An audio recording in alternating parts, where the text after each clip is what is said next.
विमला नाम की एक औरत थी। उसका ससुराल बहुत मुसीबतों के दिनों से गुजर रहा था। खेती में फसल खराब होने के कारण उसके घर में बहुत तंगी के दिन थे। एक दिन उसकी सास उससे कहती है, अरे विमला, दोपहर होने को आई है, अभी तक खाने में कुछ क्यों नहीं बनाया तूने? क्या बनाऊं माँ जी, कहाँ से बनाऊं खाना? घर में कुछ भी तो नहीं है, न दाल न चावल न आटा और न ही कोई सब्जी। ओफो, अब क्या करेंगे? तेरे पिताजी और हितेश दोनों काम की तलाश में गए हैं। क्या पता कोई इंसान उन्हें दिहाड़ी पर अपने खेतों में काम करने के लिए रख ले, और वो अभी भूखे प्यासे आएंगे तो उन्हें क्या खिलाएंगे हम लोग? विमला ये सब सुनकर बहुत परेशान हो जाती है, मगर तभी उसकी ननद गौरा आ जाती है। माँ चिंता मत करो, घर में थोड़े से गेहूं भी तो पड़े हैं ना। हाँ तो अब क्या गेहूं पका कर खाएंगे? अरे नहीं माँ, घर में चक्की है ना, लाओ मैं इस गेहूं की चक्की में हल्का सा पीस देती हूँ, उससे ये दलिया बन जाएगा। फिर हम सब दलिया की खिचड़ी बनाकर खा लेंगे। अरे वाह, ये तो बहुत अच्छा विचार है दीदी। आप बैठिए, मैं जाकर गेहूं पीस देती हूँ। फिर विमला जाकर गेहूं से दलिया बना लेती है और उसकी खिचड़ी भी तैयार कर लेती है।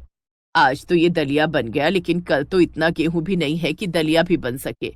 बस आज ये लोग आए और उन्हें कुछ न कुछ काम मिल गया हो। कुछ देर बाद विमला का पति हितेश और ससुर घर आ जाते हैं। दोनों चेहरे से ही बहुत निराश लग रहे थे। उन्हें ऐसे परेशान देखकर विमला की सास कहती है, क्या हुआ, आज भी कुछ काम नहीं मिला क्या? नहीं, पूरे गांव में जैसे मनहूसियत छाई हुई है। किसी के पास काम नहीं है, और जिसके पास है वो बहुत कम पैसे दे रहा है काम करने के। तो अब क्या होगा? हम लोग क्या करेंगे? पता नहीं विमला। अच्छा ठीक है, फिलहाल सब लोग दलिया की खिचड़ी खा लो, बाद में सोचेंगे कि क्या करना है। गौरा के कहने पर सब लोग साथ में खिचड़ी खाने के लिए बैठ जाते हैं। खाना खाकर हितेश और उसके पिता फिर से काम ढूंढने निकल जाते हैं। ऐसे ही कई दिन और बीत जाते हैं। सारा घर परेशान था कि आगे क्या और कैसे होगा। एक दिन सवेरे सवेरे ही विमला के दरवाजे पर कोई आवाज लगाता है। विमला जाकर देखती है कि एक बुढ़िया उनके दरवाजे पर खड़ी थी। जी माँ जी, कहिए। बिटिया, मैं चूल्हा और बर्तन बेचने वाली हूँ, तुम्हें कुछ लेना है क्या? अरे नहीं नहीं माँ जी, कुछ नहीं लेना है, आप जाइए। एक बार देख लो बिटिया, क्या पता तुम्हें कुछ काम का मिल जाए। नहीं माँ जी, कहा ना कुछ नहीं चाहिए, और वैसे भी आपको देने के लिए मेरे पास पैसे नहीं है, इसलिए कुछ नहीं लेना मुझे। कोई बात नहीं, पैसा नहीं है तो मत दो, कुछ खाने का मिल सकता है क्या? बड़ी भूख लगी है। बुढ़िया की बात सुनकर विमला सोच में पड़ जाती है, क्योंकि घर में खाने को बस 2 सूखी रोटी और मिर्ची थी। विमला दुखी होते हुए कहती है, रुको माँ जी, जो कुछ भी है वो लेकर आती हूँ। विमला जाकर सूखी रोटी और मिर्ची ले आती है और बुढ़िया को दे देती है। बस यही रूखा सूखा है माँ जी। अरे नहीं बेटी, ये तो बहुत है, तुम्हारा धन्यवाद। इतना कहकर बुढ़िया बहुत प्रेम से वो सूखी रोटियां और मिर्ची खा लेती है। बहुत अच्छा स्वाद था तुम्हारे दिए हुए खाने में बेटी, इसके बदले में तुम अब मुझसे कुछ ले लो। अरे नहीं नहीं माँ जी, इस सूखी रोटी और मिर्ची के बदले में आपसे क्या लूं, आप रहने दीजिए। नहीं बेटी, कुछ तो लेना ही पड़ेगा, तुमने मुझे खाना जो खिलाया है। एक काम करो, ये चक्की ले लो। अरे नहीं नहीं माँ जी, मुझे आपकी ये चक्की नहीं चाहिए। ये कोई आम चक्की नहीं है बेटी, इससे तुम्हारे भाग्य बदल सकते हैं। क्या मतलब माँ जी, मैं कुछ समझी नहीं। एक काम करो, मुझे एक गिलास पानी तो पिला दो। जी अभी लाई। विमला पानी लेने के लिए रसोई में जाती है, पर जब तक वो बाहर आती है, देखती है कि बुढ़िया जा चुकी थी और साथ में उसने चक्की वहीं पर छोड़ दी थी। विमला को ये सब बहुत अजीब लगता है। पीछे से उसकी सास और ननद भी आ जाते हैं। अरे ये क्या है भाभी, ये चक्की कहाँ से आई? वो एक बूढ़ी माँ जी आई थी, वो बर्तन बेच रही थी। उन्होंने कहा कि कुछ खाने को दे दो और बदले में बर्तन या चूल्हा ले लो। मैंने उन्हें रोटी और मिर्ची खाने को दी तो बदले में मुझे ये चक्की देकर चली गई। अरे मगर हमारे पास तो पहले से ही एक चक्की है, अब इसका क्या करेंगे? इससे अच्छा तो तू कोई दूसरा बर्तन ही ले लेती। अब मैं क्या बताऊं माँ जी, वो मेरे आने से पहले ही चली गई तो मैं क्या करती। कोई बात नहीं भाभी, पुरानी वाली चक्की अब कमजोर भी तो हो गई है ना, हम अब इसी का इस्तेमाल करेंगे। गौरा चक्की को ले जाकर रसोई में एक किनारे रख देती है। फिर सब लोग अपने अपने काम में लग जाते हैं। रात को जब खाना बनाने की बारी आती है, तो फिर से वही सवाल उठता है कि आखिर बनाया क्या जाए। अब क्या करें? फिर से वही दलिया बना लेते हैं और क्या। ना जाने कब हमारे ये दिन बदलेंगे। अब तो हितेश और उसके पिताजी कम पैसों में भी दूसरों के खेतों में काम कर रहे हैं। छोड़िए ना माँ जी, सब धीरे धीरे ठीक होगा। खैर, अब जो है सो बना लो। जी। विमला उदास मन से बुढ़िया की दी हुई चक्की में गेहूं पीसने के लिए जाती है। वो एक मुट्ठी गेहूं लेकर चक्की में डाल देती है। जैसे ही वो चक्की को चलाती है, चक्की थोड़ा सा घूमकर रुक जाती है। अरे, ये क्या, ये चक्की घूम क्यों नहीं रही है? क्या हुआ भाभी? पता नहीं, ये चक्की चल ही नहीं रही है। रुकिए, मैं आपके साथ हाथ लगाती हूँ। गौरव और विमला थोड़ी ताकत लगाकर जब चक्की चलाते हैं तो सामने का नजारा देखकर दोनों दंग रह जाते हैं। चक्की में से आटे की जगह पर सोने के गेहूं जैसे दिखने वाले दाने निकल आते हैं। ये ये क्या है? माँ, पिताजी, भैया! सब लोग गौरा की आवाज सुनकर भागे भागे आते हैं। अरे क्या हुआ, इतनी जोर से क्यों चिल्ला रही हो गौरा? माँ देखो ना, चक्की में गेहूं डाले तो सोने के दाने बाहर आ गए हैं। अरे, ये तुम क्या कह रही हो? ऐसा कैसे हो सकता है भला? हटो, मुझे देखने दो। हितेश भी एक मुट्ठी गेहूं लेकर चक्की में डालता है और उसके चलाने पर भी चक्की से सोने के दाने ही बाहर आते हैं। अब तो सबको यकीन हो गया था कि चक्की जादुई ही थी। विमला के परिवार की खुशी का तो ठिकाना ही नहीं था। इसका मतलब तो ये हुआ कि वो बुढ़िया जो ये चक्की आपको देकर गई, वो कोई आम औरत नहीं थी भाभी। हाँ, लगता है कि उन्हें ऊपर वाले ने हमारी मदद के लिए भेजा था। हम लोग कब से इतना परेशान थे ना, इसलिए उन्होंने ये जादुई चक्की हमारे लिए भेज दी। अब तो सब कुछ ठीक हो जाएगा। इस सोने को बेचकर जो पैसे आएंगे, उससे हम लोग अपने खेत में फिर से फसल उगाएंगे और इस बार अच्छे से अच्छा बीज इस्तेमाल करेंगे और खाद से लेकर कीटनाशक सब कुछ खरीदकर खेत में इस्तेमाल करेंगे।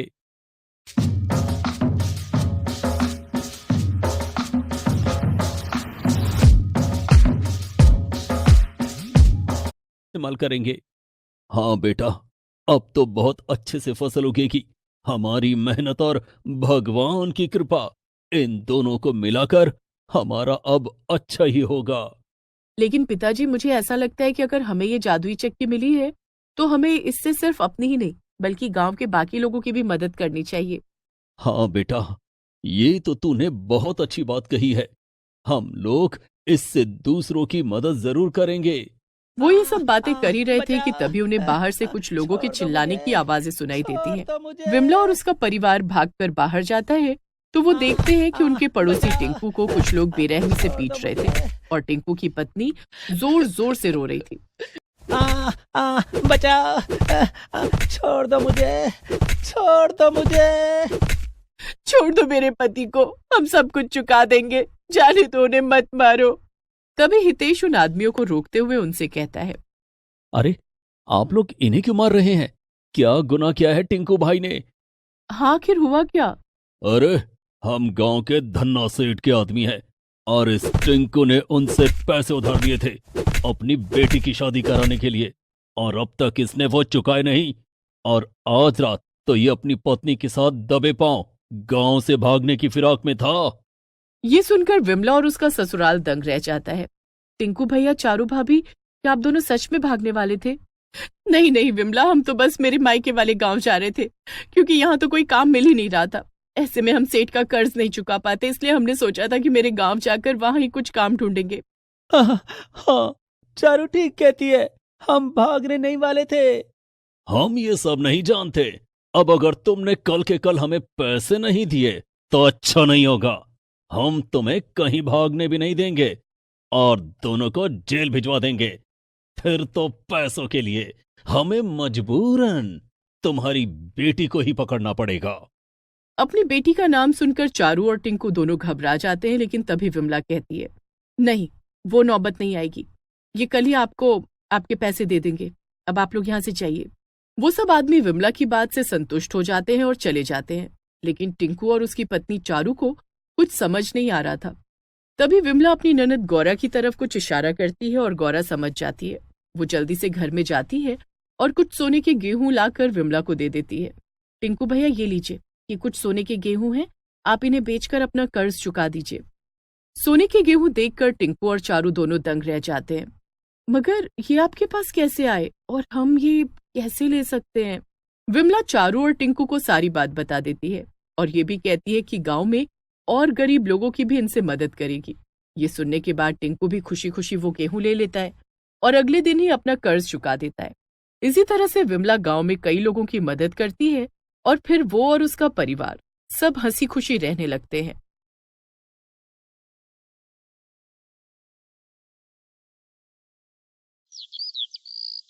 एक दिन गुड़िया को देखने रिश्ते वाले आए थे।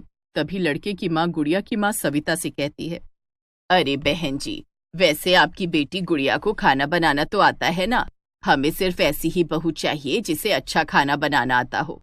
ये सुनकर सविता थोड़ा सकपका जाती है, लेकिन तुरंत लड़के की माँ से कहती है, अरे हाँ हाँ बहन जी, मेरी बेटी गुड़िया तो कई प्रकार का बढ़िया बढ़िया खाना बनाना जानती है।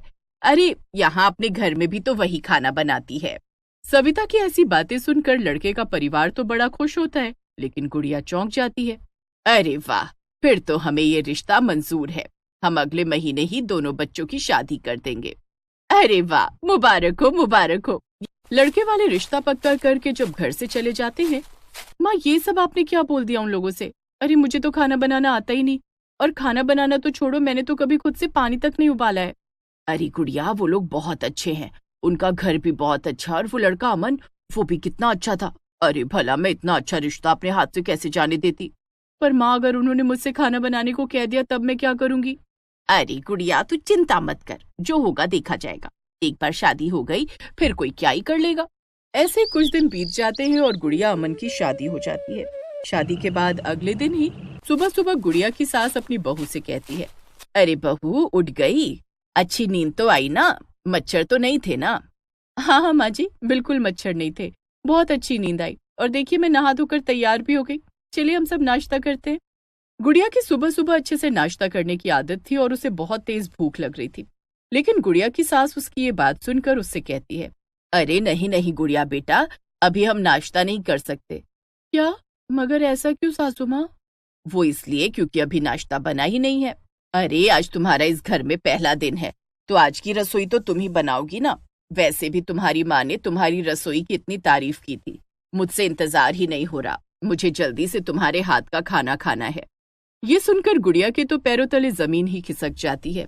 हाँ वो माँ जी, लेकिन वेकिन कुछ नहीं। चलो तुम जल्दी से रसोई में पहुंचो और सबके लिए नाश्ता बना दो। गुड़िया की सास वहां से चली जाती है और गुड़िया सोच में पड़ जाती है। वो जल्दी से अपनी माँ को फोन लगाती है और उनको सारी बात बता देती है। क्या? अरे तो तू एक काम कर, आज कोई बहाना बना दे, कह दे कि तेरे पेट में दर्द है, और वैसे भी ससुराल में वो खाना बनाने वाली बाई तो आती ही है ना। फिर गुड़िया पहले तो रसोई में चली जाती है, लेकिन जैसे ही गुड़िया की सास रसोई में आती है, गुड़िया पेट दर्द का नाटक करने लगती है। मेरा पेट। अरे अरे बहू, क्या हो गया? सासू माँ, वो मेरे पेट में अचानक से बड़ी जोर का दर्द हो रहा है। क्या? पेट में दर्द? पर ऐसे अचानक से कैसे? पता नहीं सासू माँ। अरे अरे तुम आओ, मेरे साथ आओ, मैं तुम्हारे बिस्तर तक छोड़ देती हूँ, तुम वहां आराम करो। गुड़िया की सास उसे उसके कमरे में बिठा देती है और कहती है, ओहो अब क्या करें, आज तो मैंने हमारी बाई मीना को भी छुट्टी दे दी थी और घर में सब भूखे बैठे हैं। लगता है अब मुझे ही नाश्ता बनाना पड़ेगा। बहू तुम यहीं आराम करो, मैं सबके लिए नाश्ता बना देती हूँ। ये सुनकर गुड़िया बहुत खुश हो जाती है। हाँ हाँ माँ जी, मुझे भी बहुत भूख लग रही है, आप ना मेरा नाश्ता यहीं भिजवा दीजिएगा। क्या? अरे नहीं नहीं बहू, तुम्हारे पेट में तो दर्द हो रहा है ना, तुम्हें नाश्ता नहीं मिलेगा। तुम थोड़ी देर रुको, मैं तुम्हारे लिए सादी खिचड़ी भिजवा दूंगी। इतना कहकर सास वहां से चली जाती है और गुड़िया अपना सर पकड़कर बैठ जाती है। हे भगवान, ये कहाँ फंस गई मैं? अब मुझे फीकी खिचड़ी खानी पड़ेगी। उफ, पर चलो, कम से कम मैं खाना बनाने से तो बच ही गई। एक दिन तो गुड़िया बच जाती है, मगर 2 दिन बाद जब सब साथ में बैठकर नाश्ता कर रहे थे, तब अमन गुड़िया से कहता है, अरे गुड़िया, तुम्हारी माँ ने तो कहा था कि तुम हर तरह का खाना बड़ी आसानी से बना लेती हो। वो हाँ हाँ, कुछ ऐसा ही। तो शाम को जब मैं ऑफिस से लौटूंगा तो क्यों ना तुम मेरे लिए कुछ मसालेदार बना कर रखो, जैसे कि पाव भाजी या वैसा ही कुछ। क्या? पाव भाजी? हाँ। अच्छा ठीक है। फिर तो शाम को बड़ा ही मजा आएगा, मैं ऑफिस से भी जल्दी लौटाऊंगा। अमन नाश्ता करके ऑफिस चला जाता है और गुड़िया अपने कमरे में जाकर सोचने लगती है, अब मैं क्या करूं क्या करूं क्या करूं। हाँ, एक काम करती हूँ, माँ को फोन लगाती हूँ। गुड़िया एक बार फिर से अपनी माँ को फोन लगाती है और उन्हें सब कुछ बता देती है। अच्छा तो मैं एक काम करती हूँ गुड़िया, जैसे ही अमन के आने का समय होगा मैं भी वहां आ जाऊंगी, वो भी कुछ बढ़िया मसालेदार खाने के साथ। अरे वाह माँ, ये तो बड़ा अच्छा उपाय है। गेमिंग डिजाइन ये ले, 120 FPS ये ले, शोल्डर ट्रिगर का फायर पावर ये ले। Infinix GT30 Pro, इंडिया का OG gaming smartphone. Search on Flipkart.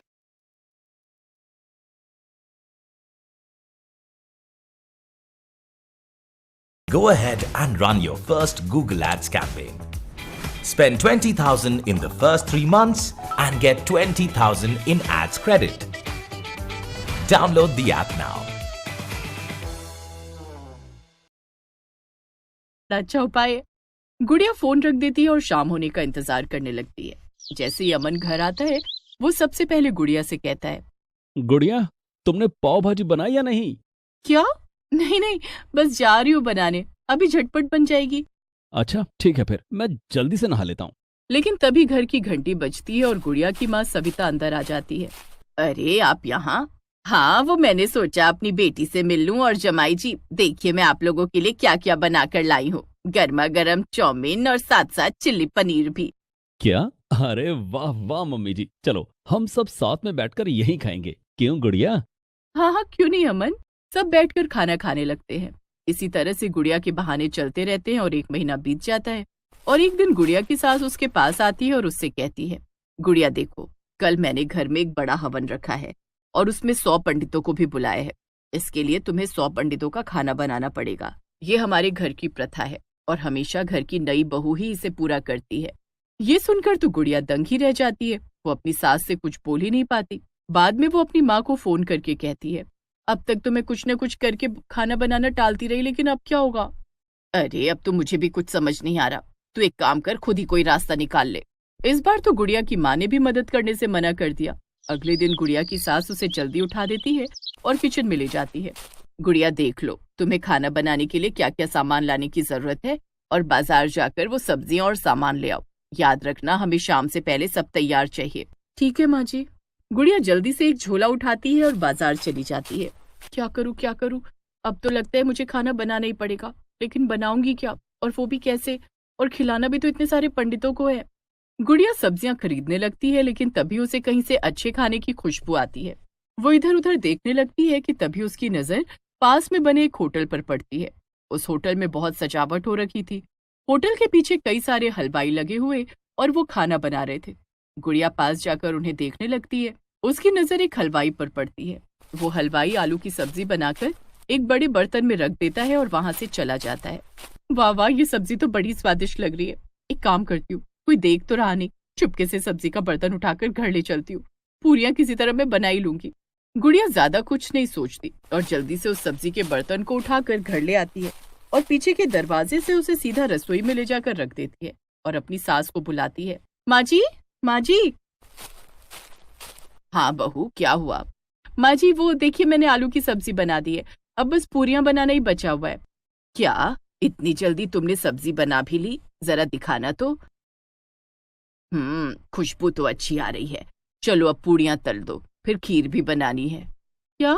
ओफो, इनकी तो फरमाइश ही खत्म नहीं हो रही है। लेकिन तभी कोई दरवाजे पर दस्तक देता है और अमन जाकर दरवाजा खोलता है।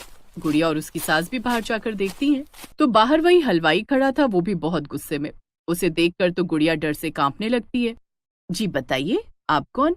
अरे इस लड़की ने मेरी बनाई हुई सब्जी का बर्तन चुराया। इससे कहो मुझे मेरी सब्जी लौटा दे, वरना मैं पुलिस बुला लूंगा।